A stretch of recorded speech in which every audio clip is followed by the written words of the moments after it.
Hey guys, hope you're doing well. We're going to continue on with the notes here. And today I want to talk about behaviorism and the psychodynamic view. So we're going to get into a little bit with Freud and Watson of the behavioralist approach. And we're still in these historical approaches, right? So we're going to move shortly into contemporary approaches, some perspectives of psychology that are used today. I have an assignment for you tomorrow that you can work on. And realistically, that's going to be it, right? I'll just have that assignment there for you. I know you have a lot of other courses. I just want to make sure I can keep it short, sweet, to the point, and that we're understanding the basic information that I need to get crossed over, okay? So that you're prepared for the upcoming test. Thinking maybe next week, the end of the week, next week, for an assessment. So, describe the basic understandings of Gestalt psychology. Detail and describe the 6 design principles of Gestalt psychology. So I'll let you guys pause that, okay, video, and that you can obviously write your response down, and I'll go over it here in a little bit of time. So if you want to, pause the video. And I will. Okay, so I think that's enough time. Gestalt psychology. So this is the idea that we're going to look and analyze things as a whole, right? We're going to look at, let's just say, figures and understand the whole thing. We're not going to focus on the individual parts that make that up. All right. So I always give an example of my chair. Okay. As you can see with my chair, obviously, when you look at it, you know it's a chair. But there's individual parts that make it up that we don't really focus on or that we maybe miss. Okay. But with this form of psychology, we don't really analyze those structures. We don't analyze those individual parts. We see a headrest, we see the armrest, right? And obviously, you know, where the seat is, the backrest. And then obviously at the bottom, you see the legs and the wheels. Look at that, pretty strong, right? Just kidding. But with Gestalt psychology, we're focusing on the whole. We're not looking at the individual parts. We're looking at the sum of its parts to understand a full concept of things. So when I look at the brain, okay, at this time period, you know, in the early 1800s, moving into late 1800s, early 1900s, we had no ability to study the brain. We just focused on the brain as a whole. We didn't understand its individual parts whatsoever. Okay.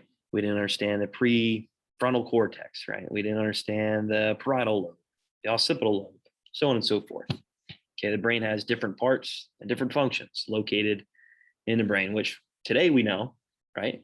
Today we can understand, but back then, not so much. But with Gestalt psychology, it's important that we know this historical approach because it's something that we can analyze. Okay, we can understand, you know what, maybe they're missing a few things, but it's a great way too to organize and understand groups. Okay, especially in sociology, right? That's something that we talk quite a bit about in that class. So real quick, similarity, right? We talked about how similarity plays a role in how we understand the world around us. We try to group things in together that are similar. Okay, and I have heavy OCD. I need everything organized on my desk. So pens in one location, scissors in one location. I can find it pretty easy. But again, grouping things together, right? Maybe animals. Okay, so lion's pride. Right? We can talk about a herd of buffaloes, gander of geese, whatever you have. All right. We also have figure and ground. So figure and ground, we try to focus on what's present, what's in front of us. And then the background, we can see it, we can understand it, but what brings our selective attention to figure? And I know I gave an example the other day about, here, I'll just pull it up real quick, about the vase and the 2 faces. Okay, what do you focus on first? What is brought up first, right? And that is what I was talking about with figure and ground. Similarity right here with the rows, okay? Black dots, white dots, so on and so forth. Proximity, so how we relate things and how close they are together, right? And proximate distance. So 2 columns, right? On 2 columns grouped together, and we can relate that. Obviously, these design principles are used heavily in architecture. Closure. So maybe something's missing. Maybe something is not prevalent. Obviously, with the lines on the triangle, it's not drawn in. We can't really understand, you know what, that's a triangle, right? But at the same time, we can make that connection and know that, hey, that's supposed to be a triangle, even though that the lines aren't distinct, aren't definite. Okay, and we can relate this to a lot of different things with our mind and how we perceive certain stimulus. All right, these circles as well, right? So these circles, how some of them are cut out, but we understand it's a circle. And you can relate this to many different things. Our perception with sound. I know I live in the woods. Whenever I hear, let's say, a turkey, okay, I can understand, you know what? It's probably a turkey making that sound. I've heard it a couple times. I can relate it. I can perceive it as a turkey. And I don't need to run to my house. It's not a bear or something coming to eat my food or something like that. Continuity. So continuous line. So how we can relate things on what, let's say in this case, a continuous line, how we can understand, you know what, if I keep driving on this road, even though there might be a hill here, right, I might not be able to see the other side. I know that that road is probably connected, right? There's many cases around here where we have that. And maybe we slow up, maybe we slow down, even though we know that road continues. It's not going to stop, right? There's not going to be dead end there. But because we can't really perceive the other side, we slow up, we slow down, because who knows what's on the other side of that hill. But my main meaning with that is continuity. We just continue in that straight line. We try to make connections that make sense for us. We try to perceive that straight line, how things are supposed to be in order. And when they're not, throws us off a bit. Order, I do the Olympic rings here. I thought that was a good example. How we make order in life. Maybe it's organization on our desk. Maybe it's organization in our notebook, right? How we try to relate things for us to better understand it. Maybe it helps with our memory. Okay. I know with my notebook, especially, I'm always focused on, many of these design principles.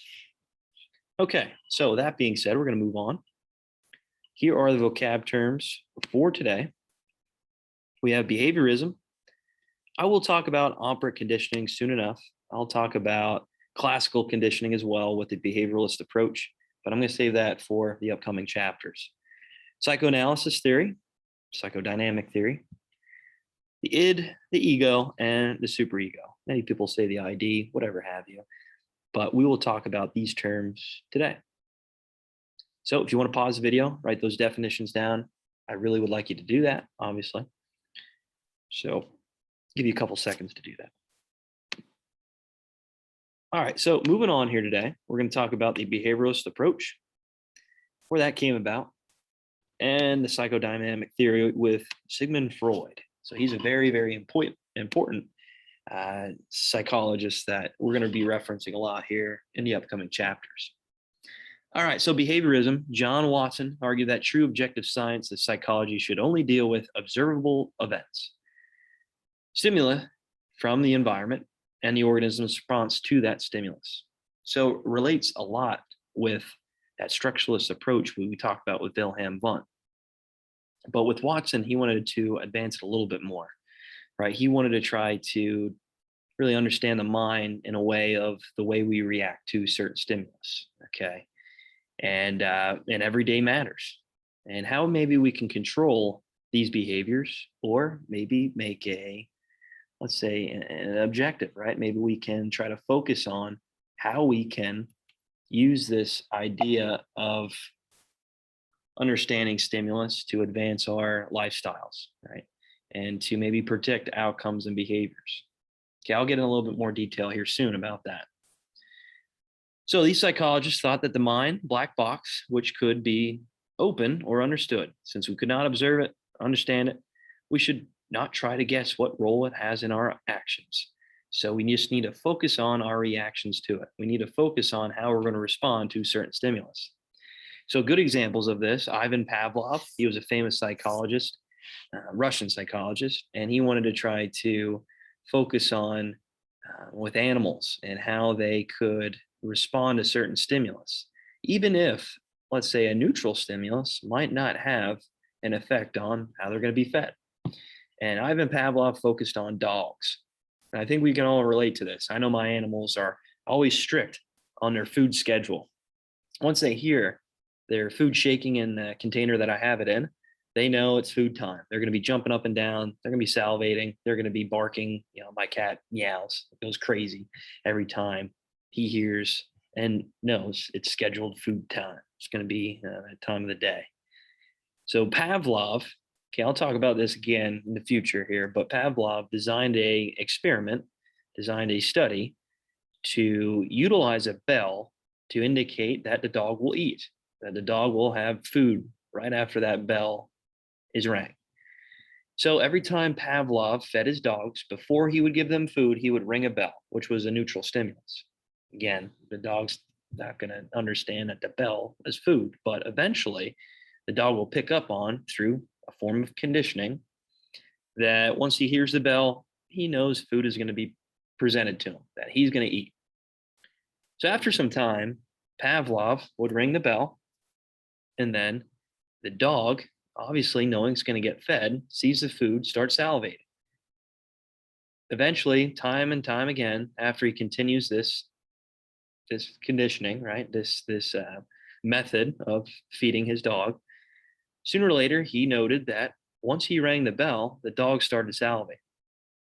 He wouldn't present food to it, but the dog knew and understood that once he hears that bell, it's food time. And there for a little bit, he would just ring the bell, not present food right away, but the dog started salivating. And like I said, I relate this a lot to my cats and dogs, especially if I want them to listen to me. My dog's outside, not wanting to come in. I grab his treats. I come over, I shake the treats, and he realizes I better come on. I better come in. I'm going to get fed. And with my cat, same thing. He always runs in my closet. I grab the treats, I shake it, and he usually comes out of the closet. But now he's getting a little bit smarter, unfortunately. So usually I have to actually take the top off, take the treat out, put it on the floor for him to come out of the closet. He's picking up on those actions. And I think it's kind of funny, right? It shows how these animals, they have the ability to put concepts together. So anyway, plain and simple, behaviorism is our ability to respond, react to certain stimulus that affects us, right? In our environment, what's around us, so on and so forth. Pavlov's a good example of that. I'll get into B.F. Skinner eventually. He's a famous behaviorist approach to psychology as well. He did it with rats, okay, keeping them on one side of a cage by utilizing electrical shock. People say it's unethical, inhumane, whatever. So real quick, moving on now, psychoanalysis, Freudian psychology, famous psychologist, Sigmund Freud. His idea was that our unconscious mind drives us to make our decisions, set our scheduling, and understand our experience, and kind of derives that the conflicts with us. So he places this idea that the conscious mind is how we relate and understand the world around us and is in our present time, right, our present ability. But there are factors that drive us to shape our character, shape our personality. So I'll talk about this superego, ego, and id soon enough. So Sigmund Freud says the unconscious mind, something that we aren't presently thinking of, is actually driving our habits, driving our character, our personality, and how we see the world around us. All right, so real quick, I want to just show you his iceberg method. I want you guys to know this. I think it's very important, especially when you talk about Sigmund Freud. You hear about this quite a bit. So his iceberg method is this idea that relating our consciousness to an iceberg, which is interesting enough. Sorry about these little icons up here. I apologize. So with the iceberg, we're looking at it here.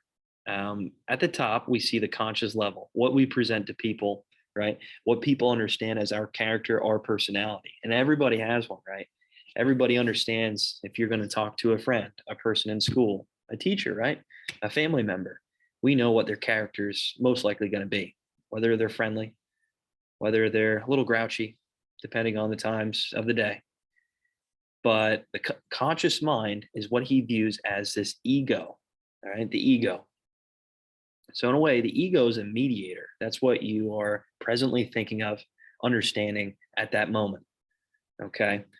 So right now, I'm delivering a message, a lesson to you about Freud's iceberg method. That's consciously what I'm thinking of right now. Nothing's really driving me, right? Nothing's really coming to my mind at the moment that I can think of. So the ego, if you want to relate it to, let's say, a person, it's you. It's you in your present time. The superego, let's say he shows it over here on the side, it kind of dips down into the conscious mind. And at the same time, it's in your pre-conscious mind. It's kind of under the water, so to speak. And that's how he describes it. So he calls this pre-conscious mind the ability to retrieve information and and ideas and answers to certain questions at the snap of a finger, even though we might not consciously thinking of it at that moment. So a good example I give, if you're all in school, I would say, hey, let's just say, I don't know, Haley, what's 2 plus 2?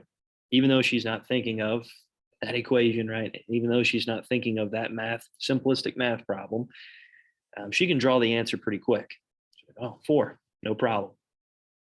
The preconscious mind's that idea where we can retrieve information at the snap of a finger, like it's just waiting to be retrieved.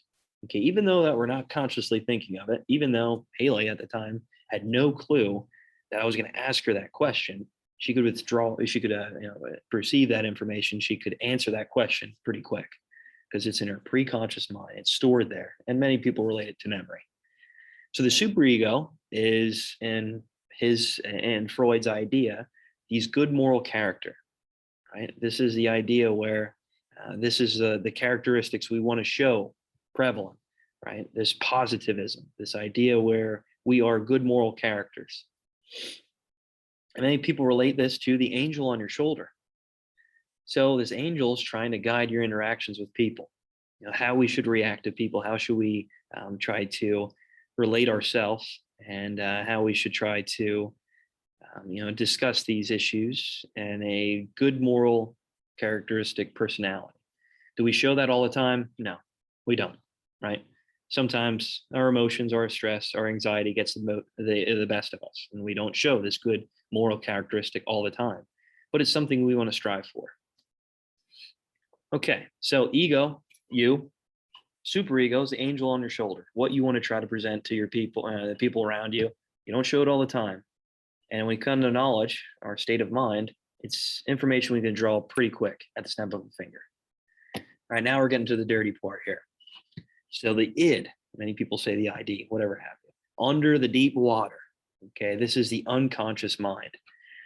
So this is what drives us and what Freud describes and what we see in our dream state. Okay, we'll talk about Freud when we get more to dreams and our understanding of this manifest latent content.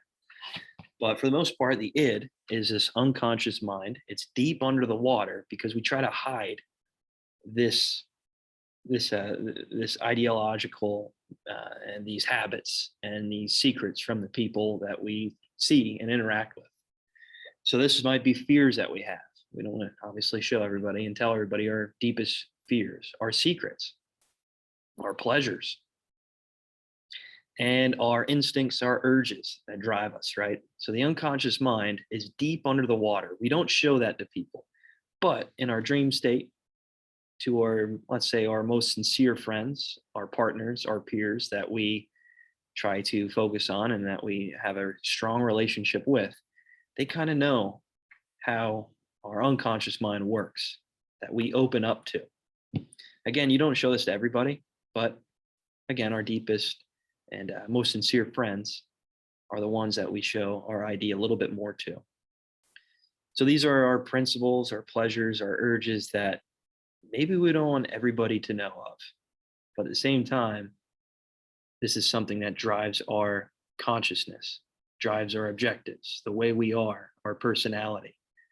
Okay, Freud says we hide this. It's deep under the water. Okay, and that is the devil on our shoulder.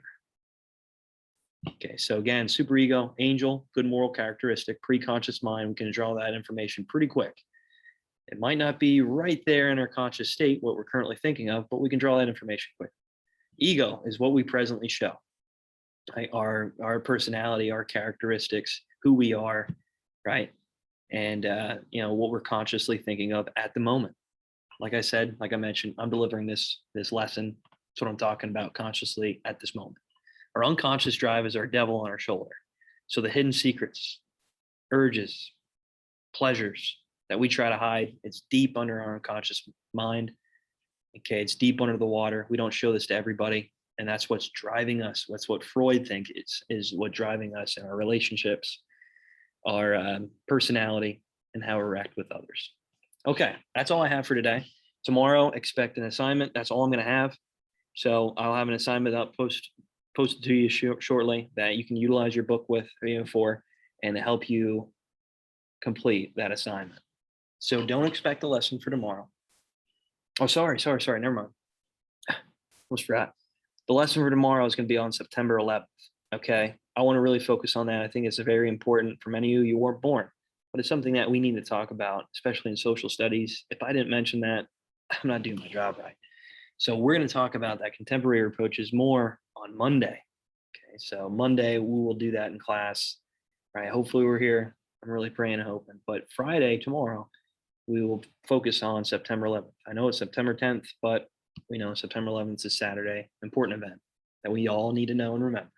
All right, guys, see you later. Take care. Have a good one.